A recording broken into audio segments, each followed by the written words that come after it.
ସେ କଥା ମନେ ପଇଲା। ମୁଁ ସକାଳୁ ମୁଁ ରହିପାରିଲିନି, ମୁଁ ପଳେଇ ଆଇଲି।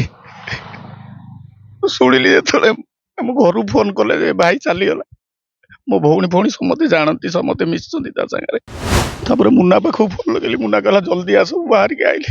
ସେ ମୁହୂର୍ତ୍ତ ମନେ ପଡୁଛି, ଭାଇକି ଆଉ ଦେଖିପାରିବିନି, ଭାଇକି ଆଉ ପାଇବିନି। ସେ ଯେତେ ବଡ ହେଲେ ସେ ଗୁଡା ଛୋଟ ପିଲାଙ୍କ ପ୍ରକୃତି ଭଳିଆ ତାର ପ୍ରକୃତି। ସେ ଆମ ସାଙ୍ଗରେ ଯୋଉ ଭଳିଆ ମିସିଂ, ସେ ଭାଇକି ମୁଁ ଆଉ ପାଇବିନି। ପୁନଃ ଯୋଉଠି ସେ ଜନ୍ମ ହଉଛି ସେମିତି ଭଲ କଳାକାରଟିଏ ହେଇକି ଜନ୍ମ ହଉ। ଆମେ ତାକୁ ନେଇକି ବହୁତ ଗର୍ବ କରୁଥିଲୁ ଆମ ଗାଁ ଭୁବନ ତରଫରୁ। ସବୁ ପରେ ଗୋଟାଏ କଥା, ବାପା ଆଗରେ ପୁଅ ଚାଲିଗଲା, ଆଠୁ ବଡ଼ ଦୁଃଖର କଥା ଆଉ ମୋ ପାଇଁ କିଛି ନ ହେଇପାରେ। ଓଡ଼ିଶା ଯାତ୍ରା ଜଗତର ଅଦ୍ୱିତୀୟ ଖଳନାୟକ ଜ୍ଞାନରଞ୍ଜନ ସାହୁଙ୍କର ଦେହାନ୍ତ କାଲି ହେଇଗଲା।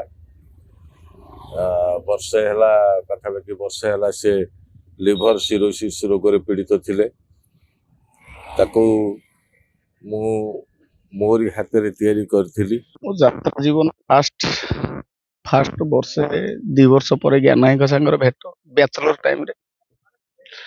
ସେ କଥା ମନେ ପଇଲା। ମୁଁ ସକାଳୁ ମୁଁ ରହିପାରିଲିନି, ମୁଁ ପଳେଇ ଆଇଲି। ମୁଁ ଶୁଣିଲି ଯେତେବେଳେ ଆମ ଘରୁ ଫୋନ କଲେ ଯେ ଭାଇ ଚାଲିଗଲା। ମୋ ଭଉଣୀ ଫଉଣୀ ସମସ୍ତେ ଜାଣନ୍ତି, ସମସ୍ତେ ମିଶିଛନ୍ତି ତା ସାଙ୍ଗରେ।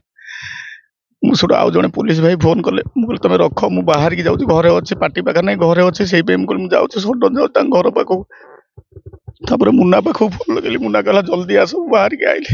ସେ ମୁହୂର୍ତ୍ତ ମନେ ପଡୁଛି, ଭାଇକି ଆଉ ଦେଖିପାରିବିନି, ଭାଇକି ଆଉ ପାଇବିନି।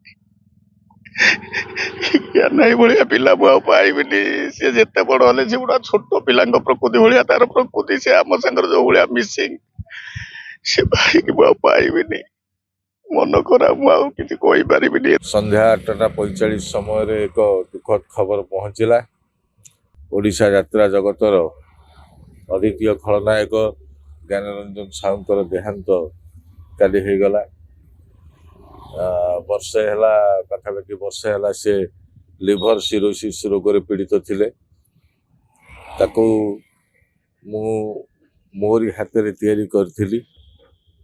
2005 ମସିହା ଠାରୁ ସେ ଯାତ୍ରା ଜଗତରେ ସକ୍ରିୟ ଥିଲେ। ପ୍ରଥମେ ଶିବାନୀ ଗଣନାଟ୍ୟ, ତାପରେ ତୁଳସୀ, ଧଉଳି, ଇଷ୍ଟର୍ନ, ଏମିତି ବିଭିନ୍ନ ଅନୁଷ୍ଠାନ ଯାଇ ଗତ ବର୍ଷ ସେ ଚଳିତ ବର୍ଷ ସେ କଳିଙ୍ଗ ଗଣନାଟ୍ୟ ପାଇଁ ଚୁକ୍ତିବଦ୍ଧ ହେଇଥିଲେ, କିନ୍ତୁ ନାଟକ କରିପାରିନଥିଲେ ଦେହ ଖରାପ ହେତୁ।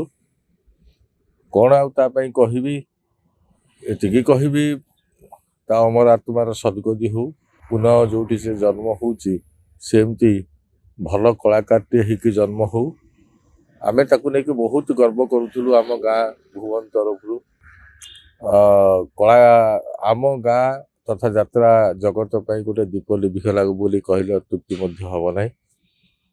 ଏଇ ହାତରେ ତାକୁ ତିଆରି କରିଥିଲି। ସବୁ ପରେ ଗୋଟାଏ କଥା, ବାପା ଆଗରେ ପୁଅ ଚାଲିଗଲା, ଆଠୁ ବଡ଼ ଦୁଃଖର କଥା ଆଉ ମୋ ପାଇଁ କିଛି ନ ହେଇପାରେ। ଭଗବାନ ତାର ମଙ୍ଗଳ କରନ୍ତୁ।